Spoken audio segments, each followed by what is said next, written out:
uno se pregunta por qué la Biblia tiene estas historias así que parecen casi anecdóticas, no muy edificantes, ¿eh? Por esto de matar gente, fíjense todos los que mataron acá. Uno se pone a leer y encuentra con toda clase de muertes.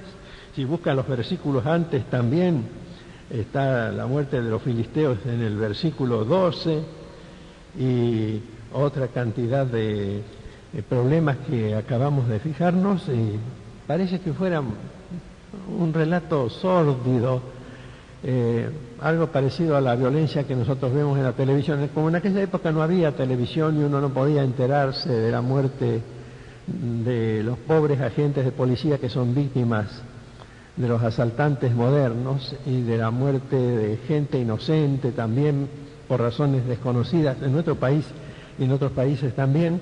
En aquella época no existían esos tipos de información. Las informaciones se transmitían verbalmente. No había diarios, no había radio, no había televisión, no había nada absolutamente, excepto la tradición oral y el registro de los acontecimientos en esto que parece una crónica policial, como lo que acabamos de leer. Pero Dios lo dejó ahí por una razón. Dios deja esas historias por una razón. Hay que pensar por qué Dios deja esas historias. En el caso de David era evidente que David tenía que formar un grupo, un equipo de líderes a su alrededor. Y entonces la Biblia va describiendo cómo seleccionaba a los líderes y qué tipo de líderes buscaba. En el entorno propio de la época de violencia, de guerra en que se veía todo este proceso, algunas cosas las podemos comprender. Yo trato de comprender, por ejemplo, a mis hermanos en Colombia, en este momento en que el 40% de la República de Colombia está gobernada por la guerrilla. Yo conozco Colombia mucho porque muchos años me ha tocado ir allí. Conozco todas las ciudades grandes, he predicado en el interior, en la selva, en la misma zona de la guerrilla, en Barranca Bermeja, Bucaramanga, Armenia, que es una ciudad de Colombia, toda esa zona está dominada, en el sur de Cali, etcétera. Y cuando veo en un mapa que se publicó hace poco y se difundió también por televisión, dónde están las partes más firmes, más fuertes de la violencia del ejército llamado de liberación de Colombia, están las iglesias bautistas que yo visitaba años atrás. Están ahí. Y entonces me pongo a pensar en los hermanos. Iglesias de 300 miembros, de 400 miembros, de 200 miembros, algunas tal vez de más miembros, repartidas en todo ese interior de la selva colombiana donde está la guerrilla. Y ahora el mismo gobierno del doctor Pastrana ha reconocido que esa parte no la puede gobernar. Entonces aceptó de hecho un territorio relativamente autónomo e independiente, gobernado por una guerrilla que es la guerrilla más rica del mundo, porque maneja miles de millones de dólares, porque es la guerrilla que produce la cocaína, porque toda esa zona es zona de cultivo de coca. Y ya para los creyentes, cuando yo empecé a ir a Colombia fue hace muchos años, en el año 63, y después seguí yendo, ya entonces en el 63, cuando yo fui, ya para los creyentes era un problema combatir la droga, porque la droga era el medio de vida de la gente. La gente vive de cultivar la coca y producir la cocaína, vive de eso. Y entonces era difícil predicar en contra de la droga. Pero ahora, como la droga ha pasado de ser una expresión de simple vicio para ser una expresión de poder militar, la situación es muy difícil para nuestros hermanos allá, porque tienen que predicar en contra de uno de los vicios más grandes defendidos por una estructura tan poderosa que en el día de ayer o de anteayer el gobierno de Estados Unidos, particularmente el presidente Clinton, ha expresado su interés en intervenir en Colombia con fuerzas militares, invadir Colombia como ocurrió en Vietnam. Y esto que a nosotros puede parecernos lejano y remoto porque nosotros vivimos un poco indiferentes a lo que pasa en el mundo, es muy grave. Es muy grave, es una señal peligrosa del movimiento de fuerzas que antes no teníamos en cuenta y que involucran muchos de los intereses de la obra de Dios y muchas de las cosas que están en vigencia en la actualidad. Tanto es así que así era la Alianza Cristiana de Iglesias Evangélicas, ha decidido pedir que los hermanos, y yo les estoy pidiendo eso a ustedes, expresen por escrito su adhesión a una solicitud al gobierno para que el gobierno discrimine bien, el gobierno argentino, quiénes son los verdaderos pastores, los verdaderos religiosos en este momento. Ustedes se enteraron que hace pocos días detuvieron a un pastor con una camioneta de esas duplicadas, de doble tracción, de procedencia delictiva, aquí en la zona de Rosario. Pero eso no es solamente lo que ocurre. Hay un pastor que ha sido condenado por el delito de estafa y que la condena fue bastante benévola. Lo condenaron a limpiar los baños durante 2 años.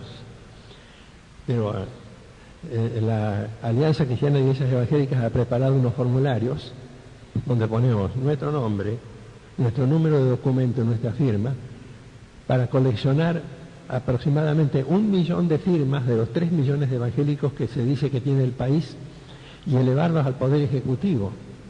Ustedes van a ver allí en la entrada un cartel muy grande que convoca a una concentración el 11 de septiembre en el Obelisco de parte de todas las organizaciones evangélicas grandes que hay en el país, incluyendo nuestra propia convención, que también auspicia esta encuesta, este pedido a la legislatura, para que, una vez identificados los pastores, podamos también tener voz frente a los medios y poder decir qué es lo que nos preocupa, qué es lo que nos aflige en este momento difícil y no dejar todo en manos de los obispos católicos, que a veces aciertan con las cosas y a veces no.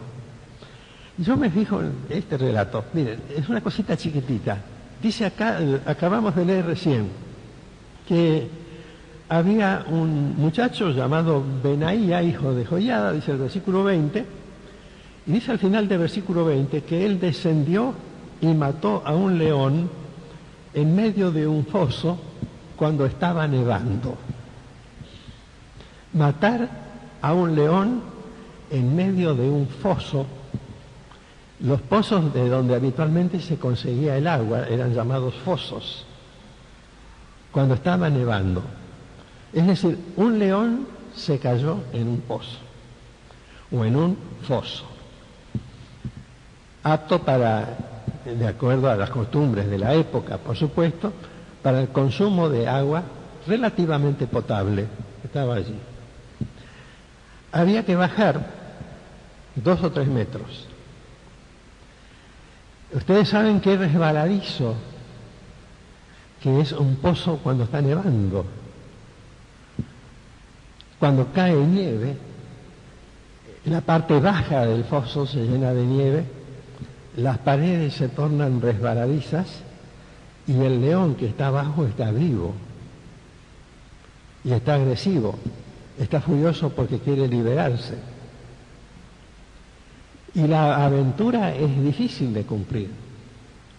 Hay que arriesgar la vida para matar al león. Esto que está en 2 líneas de la Biblia demuestra el tipo de gente que quería el rey David. Tipos que se atrevieran a bajar a un pozo lleno de nieve para pelear cuerpo a cuerpo con un león furioso que estaba adentro. Es decir, tipos que estaban dispuestos a arriesgarse. En este momento, nuestro país ha dejado de ser un país de tránsito de droga, es un país de consumo de droga. La droga se consume. La gente se mata por causa de la droga. Lo que se descubre son los pequeños narcotraficantes,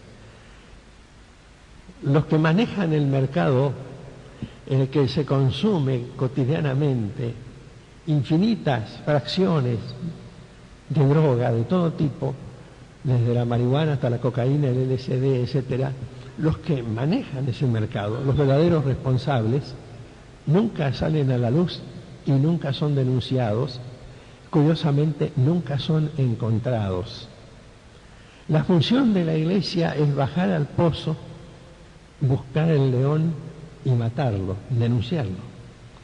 Es decir, la Iglesia tiene que, como Iglesia, como pueblo de Dios, tiene que denunciar, no solamente predicar buenamente el mensaje, sino denunciar y encontrar las vías para hacerlo.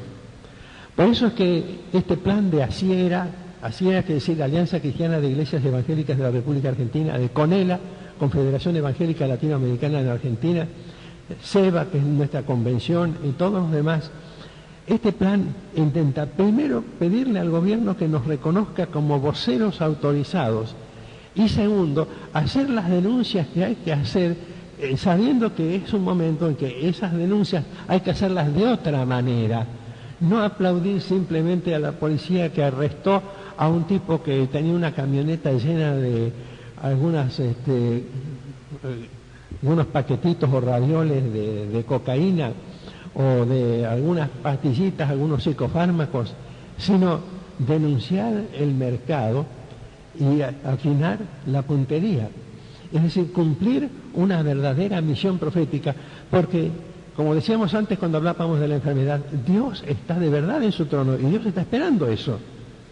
Dios está esperando que nosotros tengamos una posición activa y miremos hacia nuestro alrededor, hacia el mundo que nos rodea, con este coraje que tenía este muchacho, que no solamente era capaz de eso, de matar a un león en medio de un foso cuando estaba nevando, sino de matar a sus enemigos. En esa época la cosa se interpretaba así, no significa que aquí era el asesinato ahora, se interpretaba así, se interpretaba con audacia, se interpretaba con la responsabilidad de mostrar dónde está el pecado.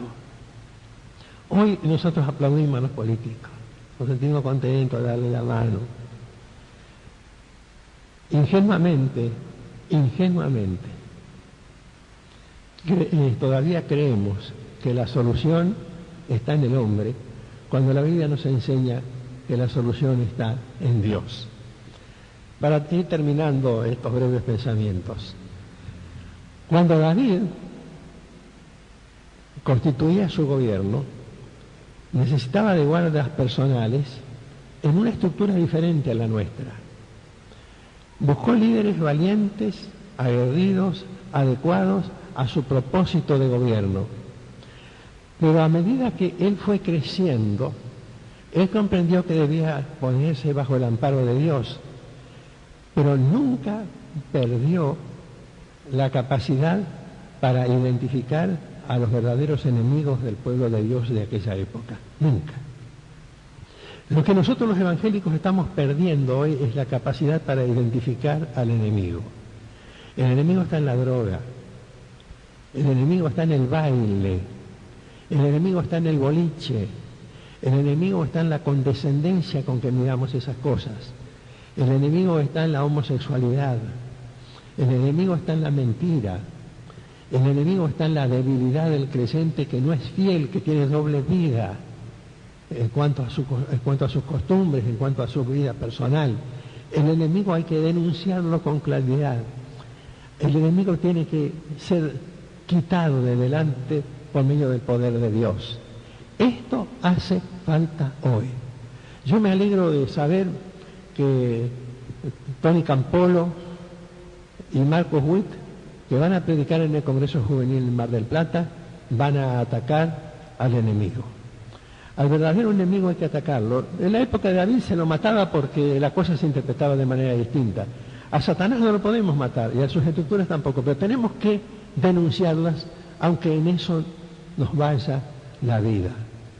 Yo recuerdo una vez que estábamos en Nueva York con Rosita hace unos cuantos años y nos llevaron a ver pasar por el frente a un templo donde un tiempo había estado un pastor que predicaba en contra del narcotráfico y del consumo de drogas, etcétera, en la ciudad de Nueva York. Esto estaba en un área medio discutible de la ciudad de Nueva York en cuanto a la moralidad.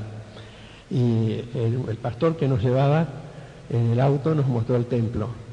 Ese templo fue asaltado por los que habían sido denunciados por el pastor y por la iglesia. Entonces, lo que hicieron los asaltantes fue una patota de drogadictos, meterse en el templo, sacrificar al encargado cuidador del templo y a su esposa, derramar su sangre por las paredes, manchar las paredes con la sangre de los que ellos habían asesinado, romper con hacha todos los bancos, romper todos los vidrios y quedarse a vivir allí hasta que los desalojó la policía drogándose. Y nos decía el pastor famoso, neoyorquino, de apellido latino, de raza negra, pero él es un norteamericano que tiene apellido latino, el apellido Cruz, el pastor Cruz, que era un amigo personal del presidente Jimmy Carter. Nos decía él, es la única manera, esto es una guerra donde la sangre que estos hermanos derramaron, asesinados por la patota que invadió el templo, es el arma que nosotros usamos hoy para persuadir a las autoridades policiales de Nueva York y a las demás iglesias a combatir con más denuedo los vicios de la droga, la corrupción, la prostitución, todo lo que está malo y podrido en el mundo, todo lo que es corrupto. Y el hermano Cruz tenía razón. Y han conseguido mucho con eso. Nosotros vamos a emprender esa batalla ahora, hermanos. Tenemos que emprenderla enseñándoles a nuestros chicos, no siendo tan permisivos con nuestros chicos, ayudándoles a cuidarse a ellos mismos antes que tengamos que lamentar alguna cosa mala. Por eso, aunque esté nevando, aunque haga frío, aunque haya que deslizarse hasta el fondo del pozo, hay que matar al león. Hay que hacerlo. Hay que arriesgarse y no dejarse engañar. Piénsenlo, chicos allá arriba también. Hay que matar al león. Y hagámoslo en el nombre del Señor.